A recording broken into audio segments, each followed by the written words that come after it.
Bienvenidos al canal, hoy nos adentraremos en una temática delicada y profunda. Los hechos más oscuros y perturbadores de la historia. Desde la antigüedad hasta la era moderna, la humanidad ha sido testigo de eventos impactantes y horribles que han dejado una marca indeleble en nuestra historia colectiva.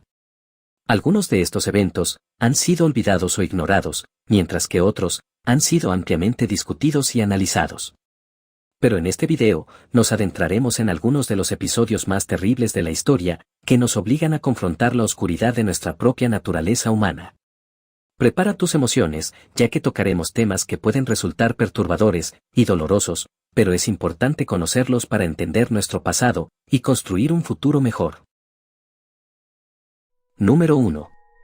El programa Action T4. La Action T4 fue un programa de eutanasia desarrollado por los nazis durante la Segunda Guerra Mundial. Tenía como objetivo matar a personas consideradas indignas de la vida debido a discapacidades mentales o físicas, enfermedades mentales o crónicas, o simplemente por no cumplir con los estándares nazis de perfección. Fue implementado en 1939 y se llevó a cabo hasta 1941, cuando se suspendió debido a la creciente preocupación por la opinión pública y el temor a la resistencia en Alemania. Durante el programa, los pacientes eran trasladados a hospitales especiales, donde se les administraba una inyección letal o se les sometía a gasificación. Los médicos y enfermeras nazis realizaban selecciones para determinar quiénes serían asesinados, y en algunos casos, los familiares de los pacientes eran engañados para que firmaran documentos de consentimiento para la eutanasia. En total, se estima que al menos 70.000 personas fueron asesinadas en el programa Action T4, pero algunos informes sugieren que la cifra real podría ser mucho mayor. El programa sirvió como precursor de la solución final del régimen nazi, el exterminio sistemático de 6 millones de judíos y otras minorías étnicas y religiosas durante el Holocausto. Después de la guerra, algunos de los médicos nazis y funcionarios del programa Action T4 fueron juzgados y condenados por crímenes de guerra y crímenes contra la humanidad en los juicios de Nuremberg. El programa también llevó a la adopción de la Declaración de Ginebra de 1948, que condenó la práctica de la eutanasia y afirmó la obligación de los médicos de preservar la vida humana. Número 2. Emperadores, víctimas de sus propios médicos. Los emperadores eran conocidos por ser objetivos fáciles de asesinato debido a su posición de poder y riqueza. Muchas veces, los emperadores eran envenenados por sus propios médicos, quienes estaban motivados por el poder y la riqueza que podrían obtener al servir a un nuevo emperador. Uno de los casos más famosos de un emperador romano envenenado por su médico es el de Claudio, quien gobernó el Imperio Romano desde el año 41 hasta el 54 después de Cristo. Según las fuentes históricas, Claudio había tomado a su médico personal, un hombre llamado Esculapio, como su confidente más cercano.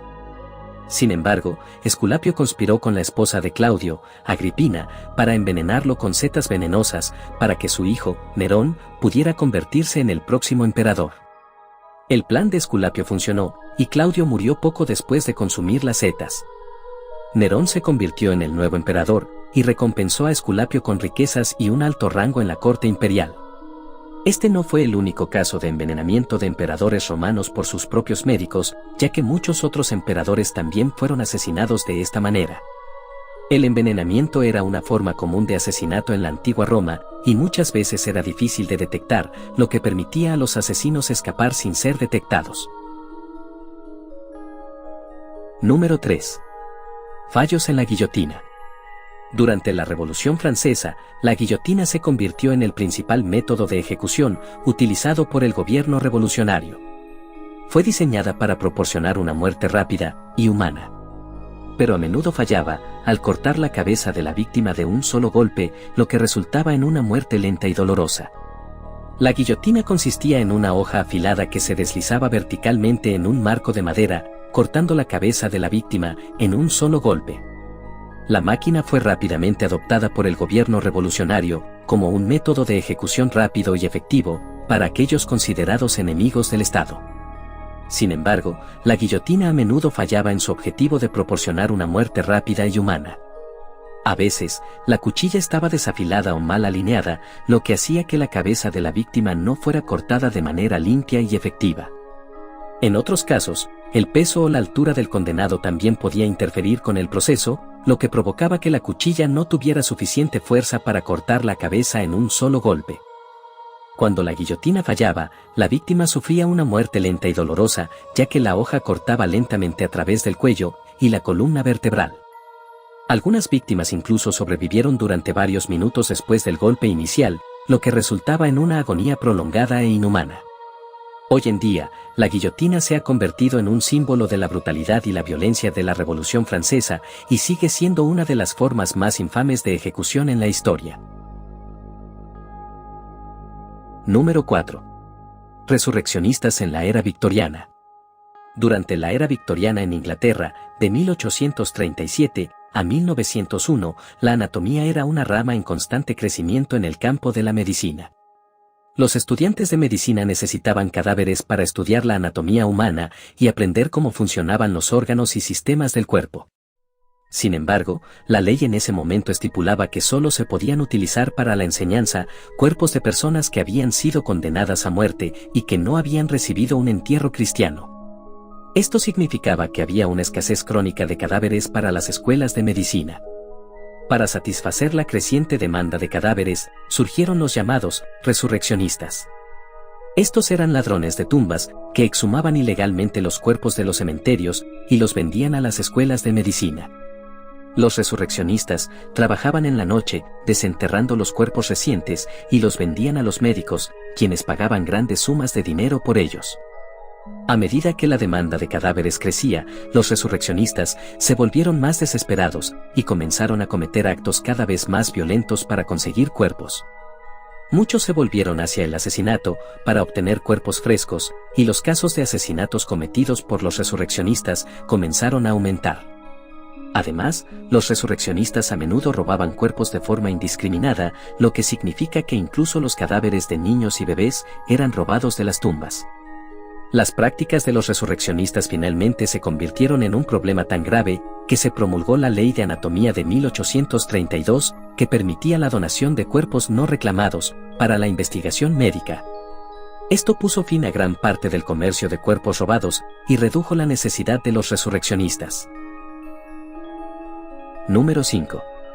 Japoneses experimentando en humanos.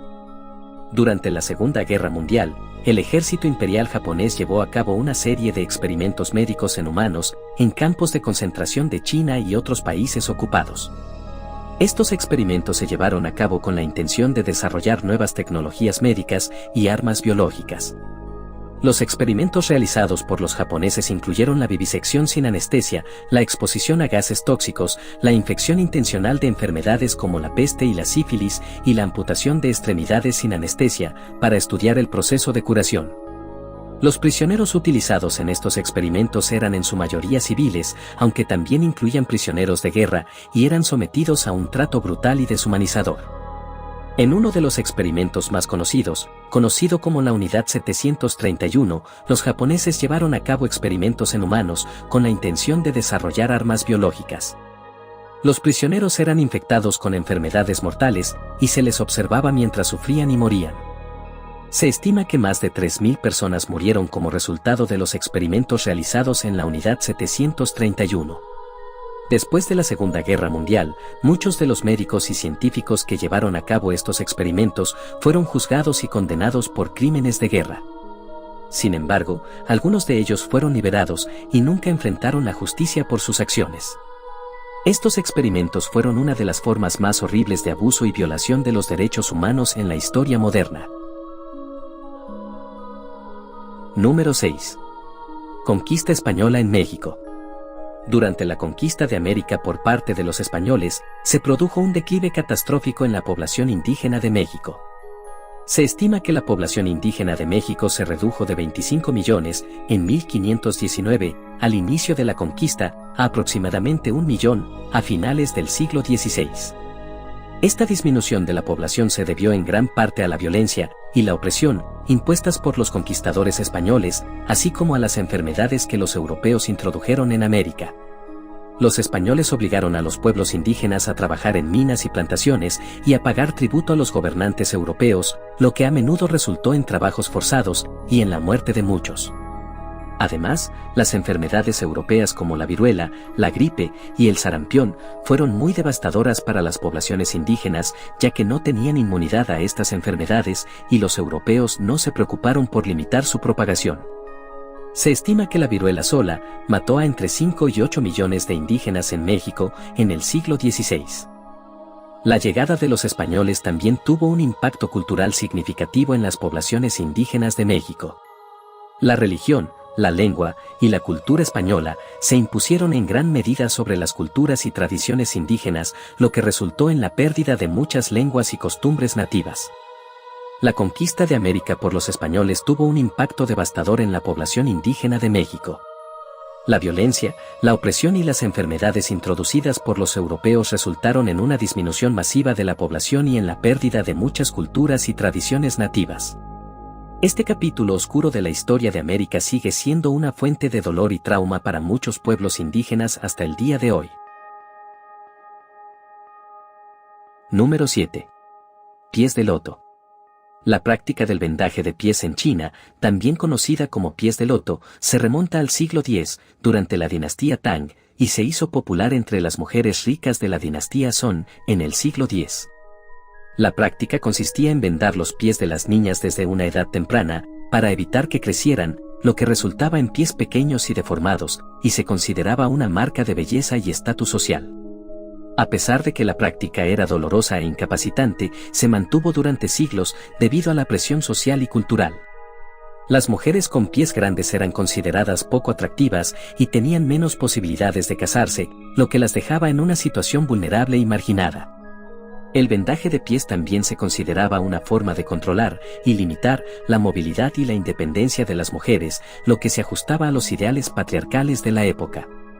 La práctica del vendaje de pies continuó hasta el siglo XX, cuando fue prohibida por las autoridades chinas en 1912.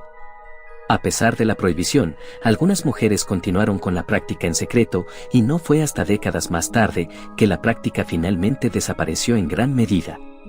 Aunque el vendaje de pies es a menudo visto como una práctica arcaica y bárbara, también es importante tener en cuenta los contextos culturales y sociales en los que se desarrolló. La práctica fue un producto de una sociedad patriarcal y restrictiva, y refleja las presiones que enfrentaban las mujeres en la antigua China.